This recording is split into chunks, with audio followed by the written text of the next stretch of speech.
We good? Oh, we are good. Good afternoon, everyone. Hope you had a nice lunch. My name's Al Turner.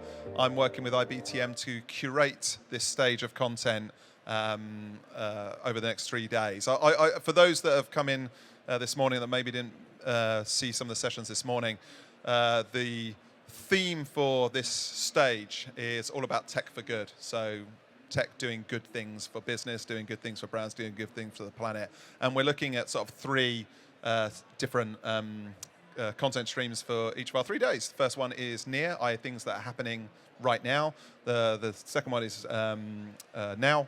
And then the third is next on Thursday. So we're looking at right now at the moment. So that's what we're trying to do. If you missed some of the sessions this morning, they will be available on YouTube after the event. And do come back throughout the day and throughout your stay in IBTM and catch up with what we're doing here. Now, whatever we do around tech, data is really, really important. The understanding of it, the reading on it, the analysis of it, to try and get tech working for good for the events we create. So I'm delighted to have to welcome Gerard, Sam, and Joshua onto the stage to talk about the art of analysing data for better experiences. If we can welcome them on with a nice ripple of applause. You go first. After you. After you. There was an unnecessary walk. Very unnecessary. After you. Hey everybody. Everyone well? Yeah? Good. So my name's Gerard. I'm from GES Event Intelligence. And we've got some industry giants with us for this session, so I'm going to let them do most of the talking today, if that's all right.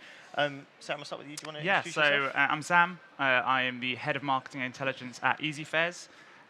My job, in a nutshell, is to work with the marketing teams, make sure they've got the right data, and that all our strategies are data-driven decisions. So yeah, it's kind of a roundup. Yeah. And my name's Joshua Sinclair. I'm Head of Technology Transformation in Informa Connect. So I'm responsible for around about 400 event, media, and subscription products that we deliver to markets all across the world. And I lead, obviously, our tech transformation strategy around that. Thank you very much. So I've got some questions, but we do want to try and keep this kind of conversational. So if at any point you do have a burning question on that topic at that time, pop your hand up. We'll come around to you. That's fine. We've also allowed plenty of time at the end for that. So I will kick off in terms of the data. I suppose obviously kind of the hot topic, right? How do you get the right data? What is the right data for you? Sam, what's up with you? There's so much data out there, right? I spend most of my day trying to go through all of it and understand it so that people that maybe aren't as used to data can use that for good. So I think we use the registration forms, obviously, which everyone's probably done here, and we're trying to find the best way of doing it. But for me, it's a lot of looking at the data and then looking at the challenges that the marketeers and the challenges that marketeers' clients have, and trying to then pull out of all that data that we have from our webinars, from our registrations, from surveys, from everything, and how does it solve that challenge for them, whether it's being personalizing our messaging, targeting our sales, segmenting our data, and how we're messaging that cohort of our audience.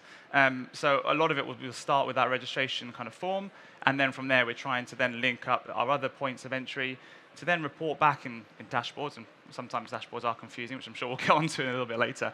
But yeah, trying to really kind of look at those dashboards and go, what do you need in this moment? Yeah. That's what we're kind of looking at. Josh, I suppose it's also a little bit of a blend there. So is it quantity and quality, or like what's the balance really? So I think for us, we've this year implemented a 3-year technology strategy for the next 3 years, and one of the foundations of that is customer experience. So customer experience has to be at the heart of everything we do, including data capture. And we now have adopted this mantra that we will only collect data where it is enhancing the experience of our products, be it for a speaker, an attendee, an exhibitor. And that's meant that the data we capture has to be quality. Now, that for us is really important in the markets we operate in, predominantly global finance, life sciences, specialist markets. The quality of data is really important for us. And we're seeing it more with clients as well. Clients are expecting richer data. They don't just want a name and an email address. They want qualification. They want lead scoring. They want intent data sitting behind that. So for us, the quality of the data has become increasingly important. Anecdotally, exhibitors, sponsors, clients aren't just looking at that headline, you scanned 120 leads at the event. They want to dig into that. They want to know who actually are their hottest leads, who are their most likely to do business with. So for us, it's a lot of quality.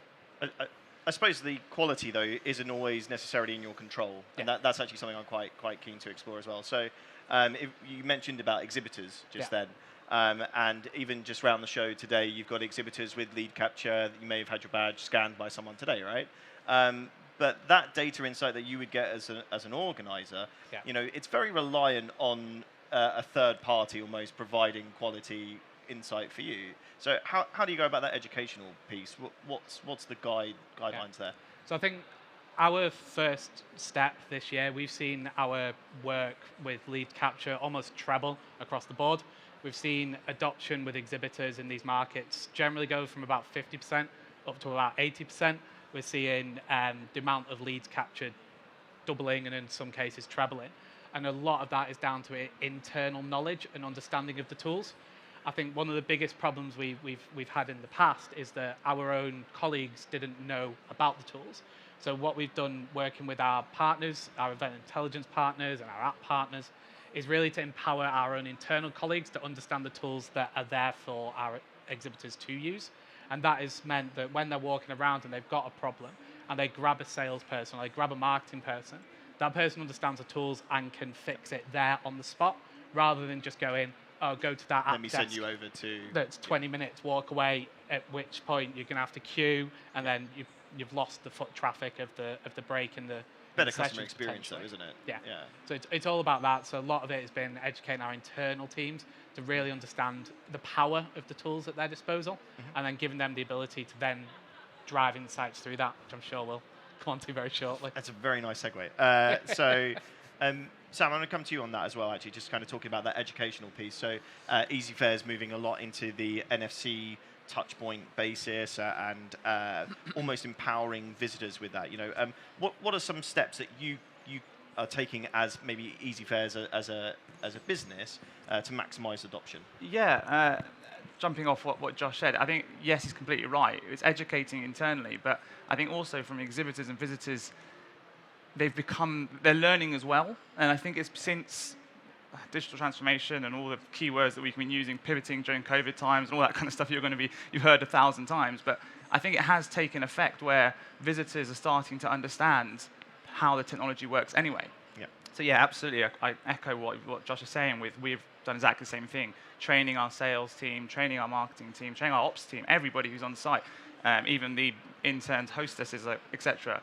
But I do think a lot of it is that people are coming to shows with more knowledge of how this stuff works, expecting a digital experience of some kind. Whereas before you'd come with your business cards and you'd just go, right, well, I'm just going to go in, throw my business cards around, jobs are good in.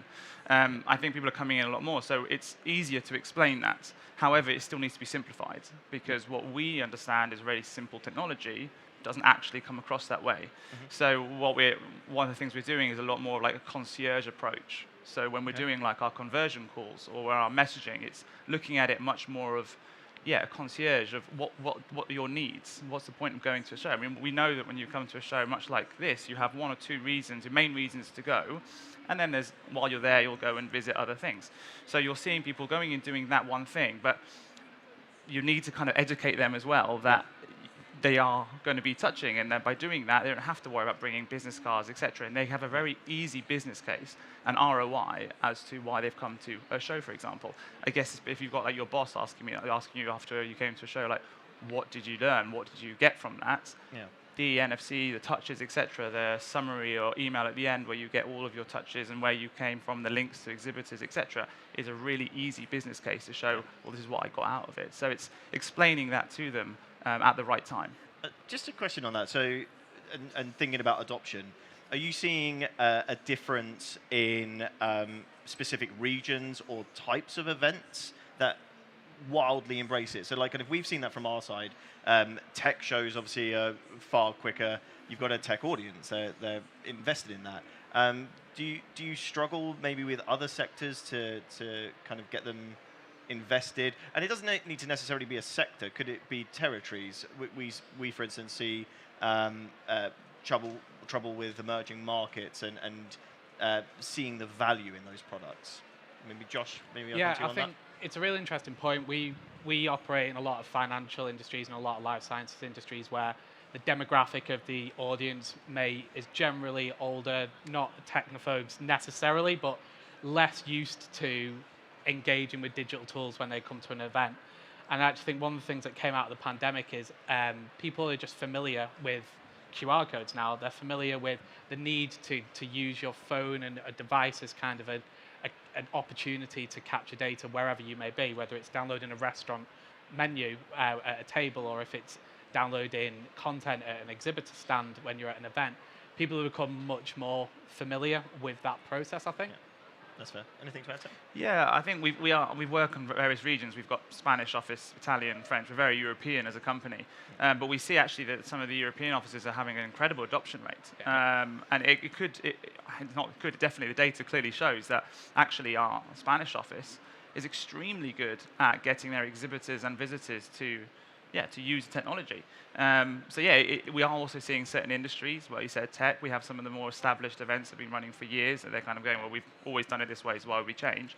But I think all of them, regardless, are definitely coming further away from the standard old practice and using that technology, which is great to see. I think that's a fair point. I think pandemic led to a lot of change and pace, really, right? So I'm going to do a show of hands, so please bear with me that this is not school. But one of the ways that we've seen app adoption is by forcing people's hands. And it's not necessarily the nice of experiences, but it works. So by that I mean putting a badge to enter the show, you have to download the event app, right? Now, as all visitors, mostly, in the room, preference from your side of things, do you like that concept? So I'll flip that around. Physical badge or digital badge? So first of all, physical badge, who prefers that? And a digital badge. Wow. Wow. Quite clear. I'm wrong. And I suppose but from that adoption side of things, that's great from an organizer's perspective of getting people to use those tools, right? But is it nice from an experience of you have to do this? I mean, like, and we've spoken about this before, right? So I think it's always people don't like being forced to do things and hiding things behind apps. And is it almost excluding? Sorry to interrupt you there, but could it exclude certain demographics? It can definitely exclude certain demographics, and it's something we have to contend with, especially in some of the industries we operate in. They will print an agenda out. They won't even look on the website. So it is exclusionary. Some of these people don't have smartphones. It's very, very difficult, and there are definitely accessibility issues around forcing that. I also think it creates a kind of, not a resentment, but then a friction, because people feel like, all right, I've got the app, it's got my badge, I'm done, whatever. If you're forcing people to use something, I don't think you're really demonstrating the quality of what sits in that technology. If you're forcing people, it's kind of showing your hand and saying, we need to show that X amount of people downloaded. But really, the download rate, for me, is useless. It's the engagement with the app further from that. Fully agree with that. And it's going on and seeing what people are engaging with, what sessions are being favorited, what virtual expo booths are being visited. That's the data we really want to drive. And if you have confidence in your product, I don't think you should gatekeep and try and force people. You should be really confident in your technology and your product, that people will engage with it because they have a value add rather than being forced to. Sorry, just to jump in there, but I completely agree. I think the interesting thing is that being forced to, and I think we keep, from my side at least, we definitely look at kind of telling people what they should be doing. My background is marketing, not data, and you're kind of in marketing, you're trying to like spin it a little bit to try and make them see the benefit. What's the benefit to them? So one of the things that we've been working on really hard recently is to actually change that messaging from you need to download this, you need to do that, to look, someone who is a lookalike, someone who's very similar, your peer, your colleague, etc., has done this, and look at what's happened. Look at what's the result, the benefit that's been made for them. So you're spinning it from us saying you have to do it to, look, this is what's possible for you. we're not making you do it, but this is what's the opportunity available. That kind of messaging is really important. And then on that as well, I think it's important to then what we're saying with the qualitative side of the app, so not people just downloading, but actually people how they're interacting. We need to be very careful that we're not just massaging our own egos and kind of going, oh, people are really working with it, oh, that's really good, we need to look at it from the customer's point of view, and what are the numbers that they want to be seeing? Do they want to be seeing a load of interactions, or do they want to say, as Josh was saying, the quality side of the leads? So we need to be very careful that we're not telling them, look at all these amazing things. That's just us going, we're amazing, we got this app to work, everything's fantastic. Do they care? Well, and also, I suppose from your side, so talking about the analysing this data, so you get loads of data from having participants using the event app, right? But is it 6 of one, half a dozen of another? When you've got that digital badge, lead gen surely goes down, right? We haven't got this badge visible, exhibitors, to actually, for an exhibitor to scan it, I've got to get out my phone, find the app or whatever, right? Kind of, you understand what I mean? So, I mean, where's the line really? Where's that balance? But anyway, that's just a thought. I don't have the stats on that either, so don't comment on that. I think you kind of mentioned a science to this as well, and not everyone is a data scientist. And I suppose what steps could we kind of advise the audience here today on how can you make data digestible, I suppose, is probably the best way to put it. Sam, do you want to tackle that? Yeah, I mean, it's simplicity, which is such a generic term, and you're going, yeah, sure, simplicity, that's easy. It's easy said than done. Look, I'm not a data scientist, that's not my background, it's just something that I like and I'm relatively good at. But marketing is my background, and I look at it and, cheers, thank you, I needed that. And no one said anything, I was like, please. But I always do the same thing. I meet with the sales team, the marketeers, and I say, what is your problem? What is your challenge right now? Because when it comes out to it, with all the digital platforms, and we've talked a lot about events, but obviously we've got webinars, we've got now the pre-show activity is almost as important, as good as the show itself in some cases. Yeah. But I always say to them, what is your challenge? What are you looking for? What is the data dashboards? We can create dashboards until we're blue in the face. It doesn't matter. You just need the dashboard, which gives you the challenge and the solution. So I always have the same thing. I look at it and go, right, what do you want? What's the problem? What's the challenge? And how can I solve that? They're going to come back to you and say, oh, that's really interesting. Can you look into X, Y, Z? It's like, no. What was the challenge? That's a separate project. That's a separate thing we'll look at. But right now, is this the answer that we're looking for, and trying to simplify it? Because you can overcomplicate things way too much. Which is easy. In a data world, I keep sitting there going, this is really exciting. I'm going to see what the people who came from this region did at this point, and if they converted, and what was the messaging. And I could go into, I could spend all day doing that. Yeah. It means nothing. It means absolutely nothing. You just have to keep it really simple and think, customer experience is first. We're not looking at numbers to make sure that we did a good job, because we don't need that. You should have a good feel for an event, if it's good or bad, etc. So don't overcomplicate it. Don't look at too much data. Don't try and do more than you need to at that point. I think that's why I always try and come into every meeting with that kind of mentality, and it seems to work. Yeah. Josh? And I think one of the things that we've really seen is the democratization of data across the organisation. So we have more and more data, like you said, and it can be overwhelming for people who aren't data scientists, aren't data analysts.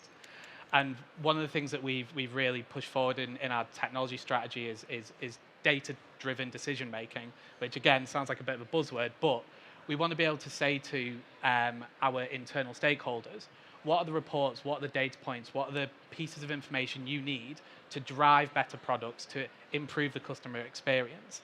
And we then have a central data analytics team who can provide that in really concise formats for them. They don't need a pivot table that does a million different things with the different filters. If we work with each of the functions within our business and set really clear objectives of what they want to get from the data, that's where we've really seen the benefit, and also the adoption, like sales team looking more and more at it, production looking at how different tracks, we're very heavy on content. We can have 12, 15 tracks. A track that a producer thought was the best thing since sliced bread actually had very low engagement and very low scoring. So it's really about building out those requirements with the teams and creating it in a really easy, digestible format. Thank you. And there's also, sorry, just to quickly add, you said something interesting which made me think. you need to think about your audience as well and who you're talking to. So you talked about sales, you talked about marketing. They have very different skill sets. They have very different ways of seeing an event, business acumen, everything. So I think it's very important that when you're creating these dashboards or these reports or whatever, you're thinking about the end user as well. Because I've sat in meetings or presented in front of people. You can see their eyes glaze over. They're just like, what does this mean? And you can explain it as to a 5-year-old. It doesn't matter. It's just not in their skill set, and they're not meant to be. There's nothing against them at all. It's just not what they're programmed to be like. So you have to also have that in mind as well. Who is using this? That's fair. I think that's very fair. Just a word that you used, I thought was bang on. Overwhelming. It does become overwhelming. I think another element of something, I guess, kind of post-pandemic was the sheer noise and volume of, hey, this is the latest tech, this is the big thing, you have to have this, right? And admittedly, a lot of us still jumped on the bandwagon. But I suppose, how do you decipher what's a worthwhile investment in your shows? Sam, I'll start with you. That's all right. It's a really difficult question. Yeah, you're right. There's so much out there, and every day you get emails and calls saying this is the new thing you have to do. I think we all jumped on that bandwagon when COVID hit. We all had to sit at home and we're trying to figure out how to turn these events into digital. And yeah, it's a really tricky thing to do. I go back to exactly what I just said previously, which is they try and the only reason this tech exists is because there's a problem. But often there's so many people trying to solve that problem. They try to give added value. They're trying to do extra. They're trying to say you can have this and you can also with this tool do X, Y, Z. Yeah. Go back to the original thing I was saying is, what is the problem? Forget about everything else. That might be really interesting 2, 3, 4 years down the line, but right now, that is the problem we've got. Yeah. So I think, again, we've gone through so many different tool options and how are you going to do your webinars and what platform, etc. We've always gone pretty much for the simplest ones, the ones that just answer that challenge. It's the same what we do with our roadmap. So from our dev team's perspective, we look at what the I guess the problem is, and then we build to that. We don't create a product and then go, right, let's shove that in and work out how we sell it, right? It's almost an Apple mentality, really, of kind of filling those things. Josh, anything to add to that? Yeah, and I think the market swelled probably 18 months ago, and unfortunately we're seeing the tail end of that now. We're seeing a lot of tech providers scale down their operations, people pull out of certain markets, and I think that's obviously very, very sad. We have a lot of different products at Connect. We have everything from training, 20-person trainings, up to 20,000-person expos. So we have to make really tactical decisions on what platforms we decide to use. And that is all centered around this toolkit mentality. So we can't have one tool that fits as the solution to everything. We've got to look at the requirements for each of our different products and make sure we've got a well-integrated toolkit so we can use the tools that are necessary for the job. And I think the underlying bit of that is then the integration piece. It's very easy for some people to go, oh, well, we'll just API it. Yeah. And I think that has been one of my biggest pet peeves, is just, oh, we'll just API it. It's a lot of work. So in choosing tech vendors, one of the major considerations we make is how it will interface with all of our other applications to create sort of a commonality of services that allows us to use the right tools on the right product at the right time. Yeah, that's fair. That's brilliant. I think just very conscious of time, so I'm going to ask one final question, and then I'm going to jump to your questions that are popping up on screen for me. I think as organisers, we do find ourselves as we are problem solvers, right? And we are constantly looking for ways to improve. Speaking on behalf of all of us, I hope. Part of that is feedback, right? And definitely one of our massive bugbears that we see is getting kind of post-show feedback. So what are kind of maybe some suggestions of how we can kind of circumvent that kind of post-show survey and get kind of the best types of response to that? So? Missed opportunities are on site. And I've had this conversation many, many times. So when you've got people engaged, such as right now, this is the moment when we should be getting feedback, not a day later, not an hour after on the commute home, etc. So I think that's the first point, which is many missed opportunities on site. When it comes to then, obviously, you still need to find out what happened. I think we talked about it.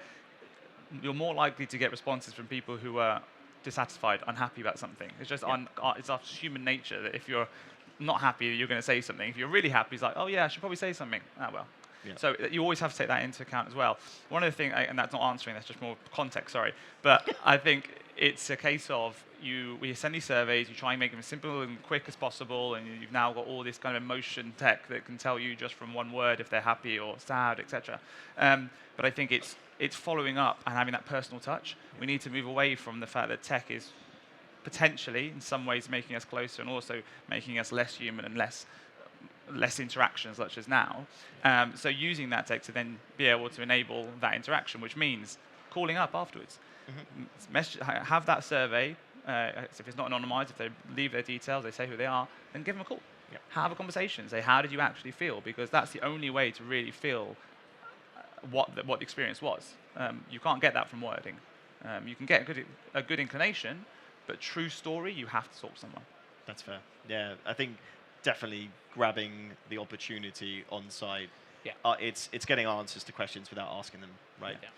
Josh, anything to add? Yeah, I kind of echo what Sam said. I think one of the surveys are always sort of a snapshot, and will generally be a snapshot of people who either had a fantastic time and are going to be your best brand ambassadors, or had a terrible time and are going to complain about the Wi-Fi and everything. And I think it's about finding that middle ground. It's finding those people and reaching out to them, and we're seeing it a lot more on site. I completely agree. Having a snapshot, being able to see that potentially person X behaved in these manners, trying to arrange a conversation with them to say, why did you do this?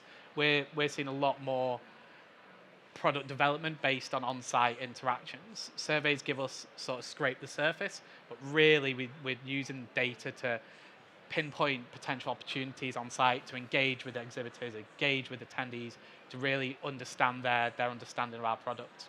Brilliant. Thank you. Right, I'm going to quickly run through some of your questions, if that's all right. So what tool is your go-to, really, for analysing data? Josh, I'll come to you, if that's all right. I think for us, analysing events data, the most important tool is the tool we use on site, is the tool we use in the then and now.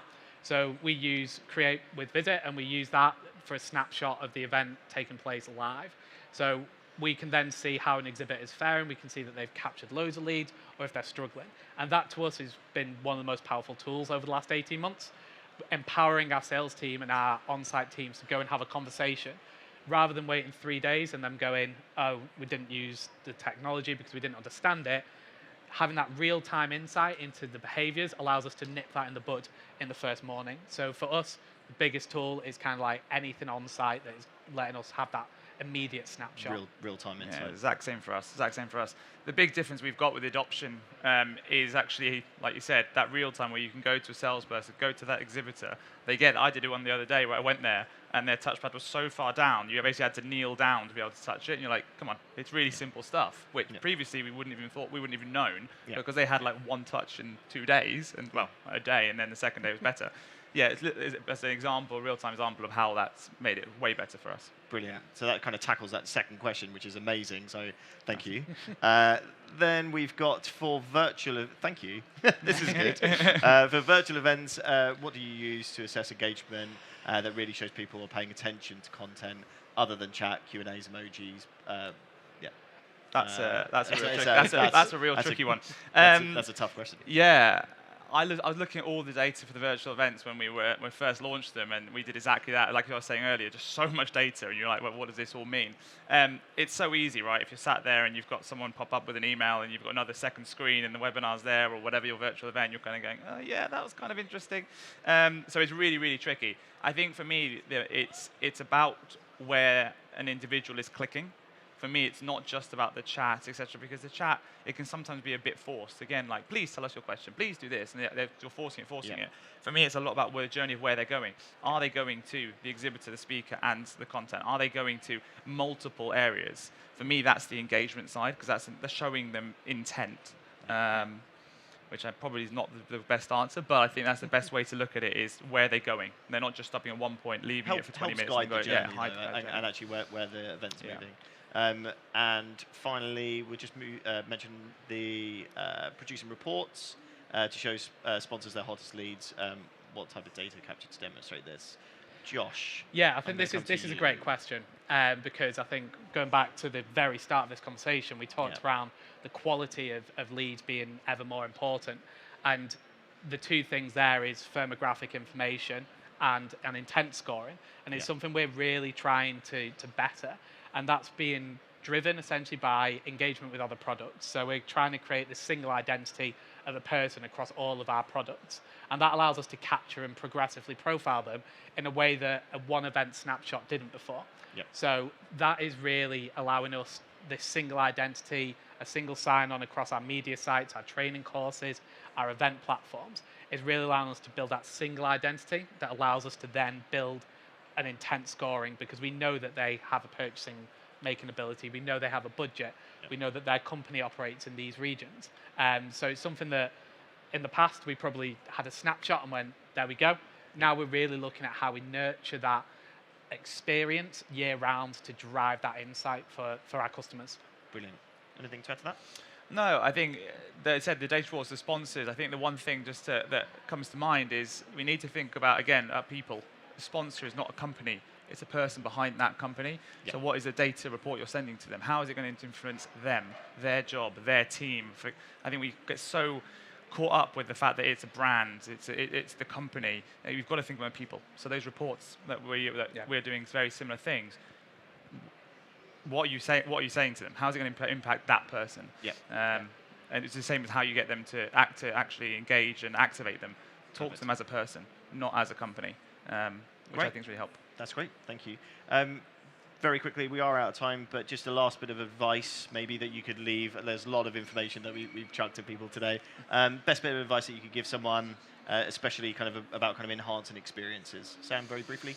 Yeah, I'm going to go back to what I said previously, simplicity. Really look at what it is you're trying to do. Don't try to do too much in one go. Keep it really simple and tackle each problem and challenge as they come, rather than trying to look at the end goal. Look, those small tasks will then end up in you achieving your overall goal. Perfect.